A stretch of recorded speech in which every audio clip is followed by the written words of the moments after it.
I think the engagement part is the most important. Not all parents, not all, and I hate generalizing, and I hate doing the Daily Mail characterization of parents, because it's not true. But they don't all have Sky TV and mobiles, and some of them are struggling to exist. So I really don't want to engage in that characterization. But where people have devices in their homes that they are underutilizing in terms of engaging with school, then we need to find ways of maximizing that, don't we? If you've got a smartphone, or whatever sort of phone you've got, actually we have an app. You click on that, and on a daily basis you can see how your child is doing in school. If your head of year wants to contact you, we don't always have to verbally ring you. We can drop you a note.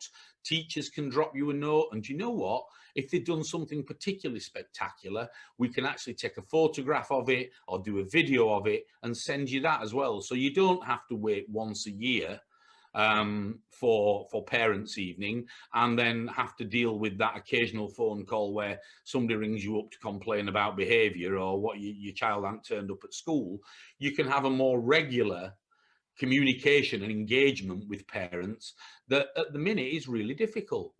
We can use that phone more effectively than we currently do. We can use that smart TV if they're fortunate enough to have one. We can use that laptop, and all you have to do is once a day, once a week, click on that app, and up will come all the information you need to know about what your child has done that week. Or more importantly, if anybody needs to talk to you or message you, or good and bad, then we can use this. And I know some schools are brilliant at that already.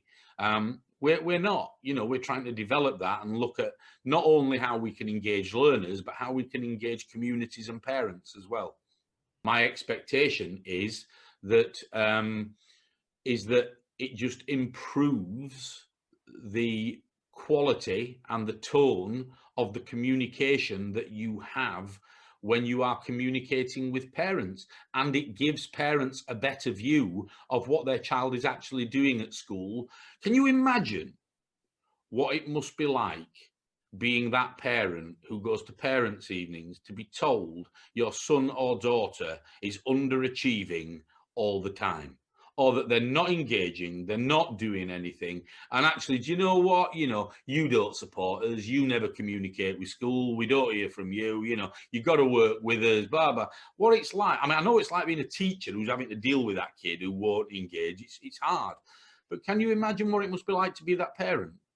To have to walk into a school, which they probably find intimidating, to sit down with the teacher and spend 5 or 10 minutes with them being told your child is just hopeless and not particularly pleasant.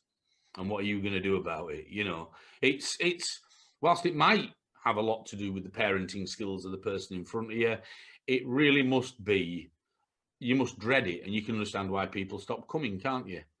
And the methodologies we're talking about enables you to find that one thing that kid does that week that's positive and share it with the parent, so that actually they can see it or read it and say, oh, so and so's been into it. And we've tried to do it with postcards, but that is hard work.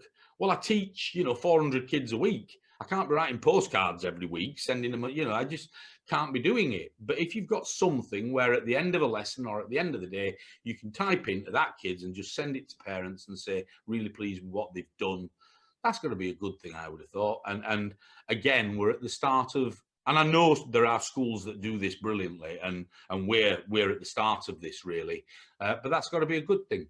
Teaching students skills, giving parents new skills, looking at ways of engaging with parents, giving them the skills to engage more effectively. I've always said, whatever time we spend on poor behaviour, you've got to spend double that on praising people, making them feel good. And well, this is just another effective way of doing that, isn't it?